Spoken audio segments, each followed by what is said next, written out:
Pouco tempo depois, Catelyn alertou Robb contra seu plano de enviar seu amigo e protegido, Theon Greyjoy, de volta às Ilhas de Ferro, em uma tentativa de convencer seu senhor pai a se aliar aos nortenhos e conceder a força de sua frota marítima à causa de Robb. Mas nesse sentido, ela não obteve sucesso, mesmo sabendo que tinha motivos para não confiar nem em Theon e nem em seu pai. Contudo, o aviso de Catelyn se provaria verdadeiro mais tarde, pois com Robb e seus nortenhos longe do norte e ao sul do Gargalo, os Homens de Ferro invadiram a região e aclamaram para seu novo reino por direito de conquista, um duro golpe para o filho de Catelyn.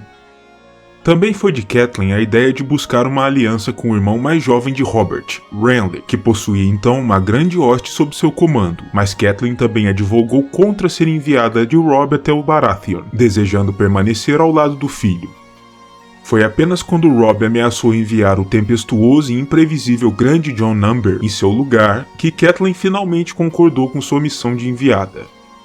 Catelyn tinha ainda dificuldade em aceitar o fato de que Robb estava crescendo e de que talvez não precisasse mais de sua mãe ao seu lado em todos os momentos, mas diante da forma como fora manobrada com habilidade pelo jovem, ela finalmente começou a se convencer de que o filho estava se tornando, afinal, em um homem. Ela partiu pouco depois até Ponte Amarga, onde o exército de Renly estava estacionado, e ali ela encontrou organizando um torneio de combates corpo a corpo. Foi nesse contexto que Catelyn conheceu a vencedora do torneio, Lady Brienne de Tarth, uma donzela imensa e forte, que havia sido treinada em armas e que parecia meio apaixonada por Renly, que apesar da beleza, não parecia muito interessado nos encantos femininos, fossem os de Brienne, se é que ela tinha algum, ou de qualquer outra mulher. Quando chegou a Ponte Amarga a notícia de que Stannis, o irmão de Renly, estava sitiando Ponta Tempestade, sua sede de poder, Renly imediatamente determinou que iria até lá confrontar o irmão para libertar o castelo, e Catelyn, na qualidade de emissária, o acompanhou até o local da contenda. Ela esteve presente então à tentativa mal sucedida de Renly de parlamentar com Stannis, e como os esforços restaram infrutíferos, ambos os lados partiram para seus acampamentos, para se prepararem para a batalha que se avizinhava. No entanto, naquela mesma noite, enquanto Catelyn e Brienne se encontravam na tenda de Renly, conversando com o jovem rei enquanto ele se preparava e se armava para a luta, algo muito misterioso ocorreu. Uma sombra, com a exata forma de Stannis, adentrou o pavilhão e, sem aviso, arrebentou o gorjal de Renly com uma lâmina espectral, matando-o na mesma hora, para o horror de Brienne e incompreensão de Catelyn.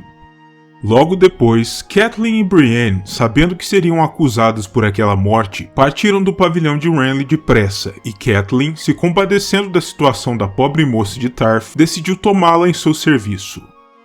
Tempos depois, Catelyn retornou às terras fluviais e partiu até seu velho lar em Correrio, onde atestou que seu irmão Edmure vinha admitindo muitos plebeus dentro de suas muralhas, o que ela desaprovou, sabendo que em breve o castelo estaria sob cerco, e essas bocas a mais bem poderiam fazê-los passar fome ou perderem a luta.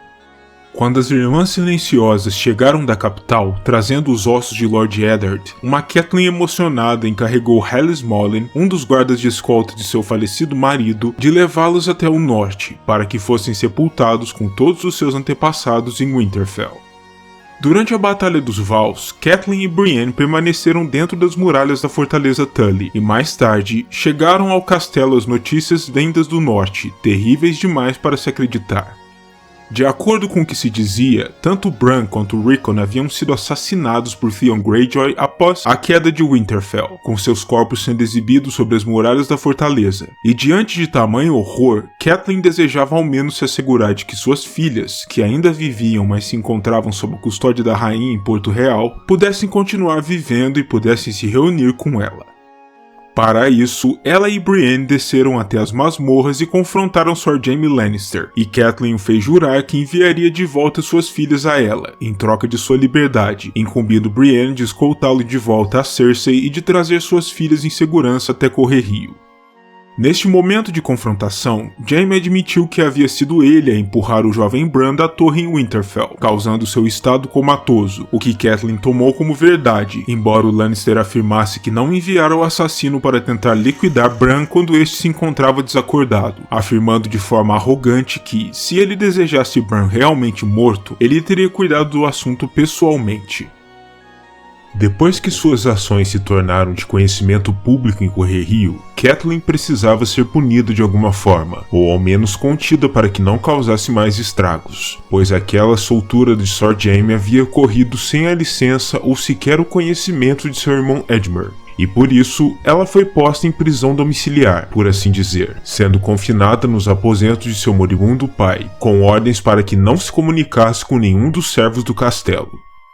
Catelyn aceitou placidamente essa sentença, pois não se arrependia da decisão que havia tomado, e apenas se ressentia do fato de Edmure ter enviado soldados em busca de Jaime e Brienne, além de ter colocado um preço sobre a cabeça do Lannister, acreditando que isso poderia atrapalhar os esforços de Brienne.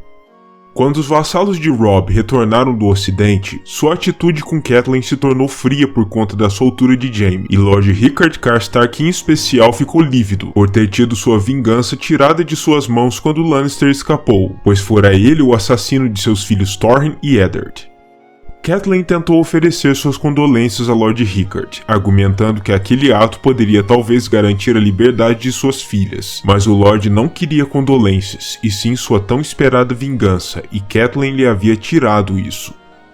O próprio Robb, no entanto, perdoou sua mãe, lhe falando então de seu casamento com Lady Jane, da casa Westerling, após a tomada de sua fortaleza no despenhadeiro, pois a moça havia cuidado de seu ferimento na noite após a batalha, e uma coisa inevitavelmente levara a outra, fazendo com que Robb precisasse se casar com ela para conservar a honra da jovem. Catelyn aceitou essa explicação com relutância, pois com esse casamento, Robb havia impedido a si mesmo de honrar seu contrato nupcial com as gêmeas, o que poderia atrair sobre si a ira de Lord Walder Frey, mas não havia mais nada que se pudesse fazer a esse respeito. No entanto, quando Catelyn percebeu que Vento Cinzento, o lobo de Robb, parecia não gostar de Rolf Spicer, o tio de Jane que viera em sua comitiva, Catelyn aconselhou Robb a mandá-lo para longe, argumentando que ele não deveria confiar em ninguém em quem seu lobo não confiava, uma afirmação que, em tempo, se mostraria profética. Tempos depois, ao ficarem sabendo sobre o casamento de Robb, os homens Frey presentes em Correrio partiram, zangados, da fortaleza, abandonando a causa dos nortenhos por aquela traição. E para piorar, Lord Karstark acabou conseguindo uma espécie de vingança pelas mortes de seus filhos, assassinando William Lannister e Theon Frey, dois escudeiros que se encontravam sob a custódia dos Tully, e por esse ato, Robb se viu sem opções senão executar Lord Rickard, apesar do aviso de Catelyn de que essa ação alienaria seus aliados. O Lorde foi decapitado, causando uma debandada não apenas dos homens dos Karstark, mas também de outros nortenhos que respeitavam Lord Rickard. Esses dois fatos enfraqueceram sensivelmente o exército de Robb, tornando sua situação na guerra muito mais delicada.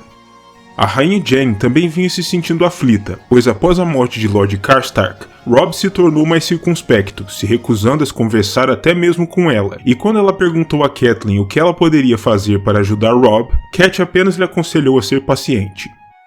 Pouco tempo depois, Lord Roster finalmente faleceu, o que tornou Edmure o novo senhor de Correrio. Catelyn assim passou a acreditar que todos eles corriam um perigo mortal, entre o enfraquecimento das forças do norte e a elevação do fraco Edmure à categoria de Lorde, e por isso ela urgiu ao filho que fizesse a paz com os Lannister, por mais doloroso que fosse, mas o rei declinou essa noção. A aliança entre Robb e as gêmeas veio a ser renegociada quando os enviados dos Frey chegaram a Correrio, através de um novo pacto nupcial entre Edmure e Lady Roslyn Frey, um acordo que, os Frey garantiam, contentaria Lord Walder. Catelyn conhecia bem a índole do velho senhor, e não se sentia totalmente contente com a mudança de ideia, por não sentir confiança, mas se ela apresentava uma esperança de que Robb pudesse retomar a guerra em termos favoráveis, então valia a pena tentar. Durante a viagem até as gêmeas para acompanhar o casamento, Catelyn protestou contra a decisão de Robb de nomear Jon Snow como seu herdeiro, argumentando que os filhos de Robb jamais estariam seguros depois dessa nomeação, e que uma vez que Jon fosse legitimado, não havia como torná-lo bastardo novamente. Mas Robb, que era muito bom em fechar os ouvidos para aquilo que não desejava ouvir, ignorou os apelos e as reservas da mãe. Além disso, Catelyn também se opunha fortemente ao plano de Robb de mantê-la sob a proteção de Lord Jason Mallister, em Guarda-Mar, até o final da guerra, pois ela não desejava ficar longe do filho enquanto ele arriscava a vida, mas mais uma vez, não havia nada que ela pudesse fazer a esse respeito. Ao chegar nas gêmeas, Catelyn se encontrava ainda desconfiada, mas por um momento, durante a cerimônia do banquete de casamento, ela se permitiu baixar a guarda, até que os Frey e os Bolton demonstrassem suas verdadeiras cores. Aquilo tudo era uma cilada, e os Frey alvejaram seu precioso Robb com dardos de besta. Catelyn ficou horrorizada e desesperada pela visão, mas ainda tinha a vaga esperança de que Robb saísse do salão e se salvasse. Para isso, ela capturou o retardado conhecido como Gizzo e ameaçou abrir sua garganta caso Robb não saísse das gêmeas e pudesse escapar, mas isso de nada adiantou e Robb foi morto por Lord Roose Bolton.